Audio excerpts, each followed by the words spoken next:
Can I be really honest with you? Running a business is one of the loneliest things I've ever done. When you're a founder, you don't clock out at 6 p.m. You carry every decision, every client, every risk. And sometimes, even surrounded by people, you feel completely alone. I used to think loneliness meant being physically isolated. But as an entrepreneur, I learned loneliness is about feeling like nobody else really gets it. Your family cares, your friends listen, but they don't know what it's like to wonder if payroll will clear or to second-guess every decision because the final responsibility is all on you. I've felt that loneliness deeply, and over the years, I've built strategies to deal with it, not just survive it, but use it as a fuel of sorts. And in this video, I want to share those strategies. These are the personal rules and practices that have kept me sane, supported, and moving forward as a founder. If you've ever felt alone in your journey, this one's for you.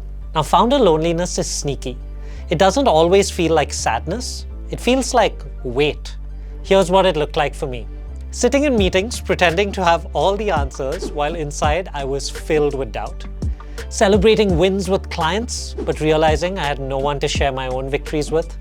And of course, lying awake at night, replaying decisions I wasn't sure about. The hardest part, you can't always talk about it. You don't want to scare your team, you don't want to worry about your family, so you carry it alone. And that silence makes the loneliness even heavier. I'll never forget a Friday evening where my friends were all out to dinner, and I stayed back to finish work, closed my laptop at midnight, and realized I hadn't spoken to another human all day. That's when it hit me. Loneliness isn't just an occasional thing in entrepreneurship. If you're not careful, it becomes the default.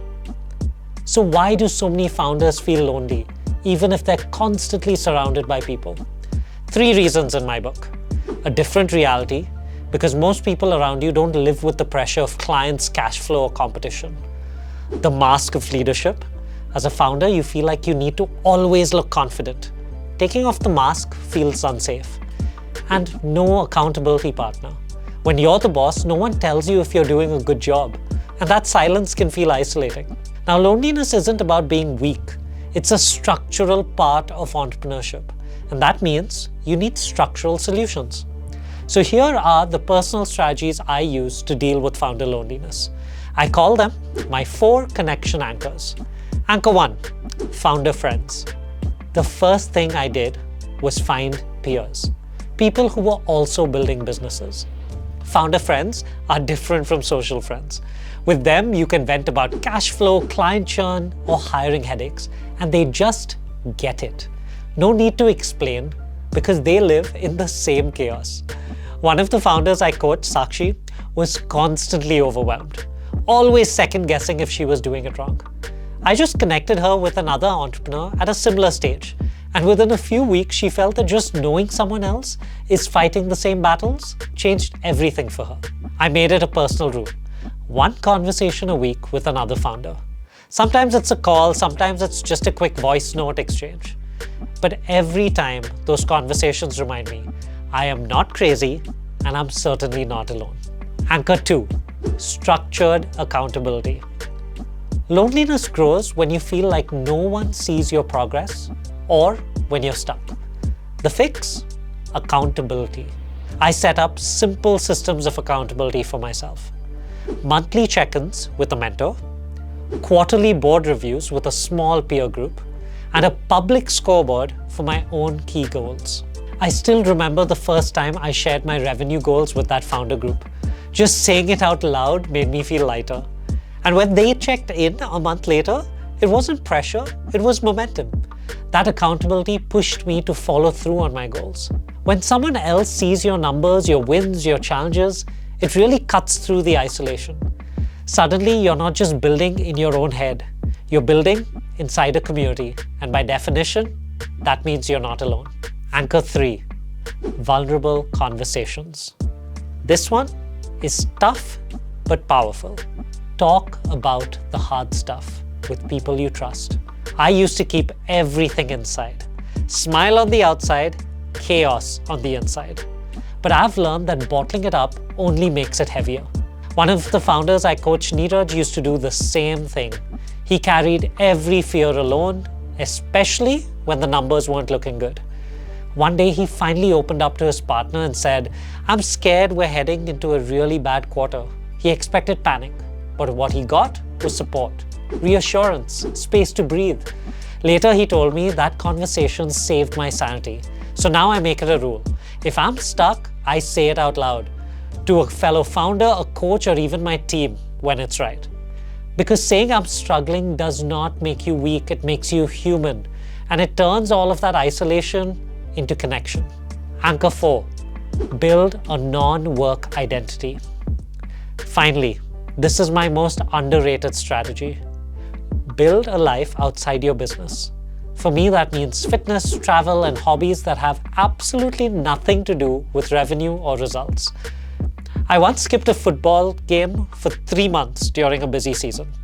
It didn't feel like a big deal until my stress spiked, my focus dropped, and I started snapping at people around me.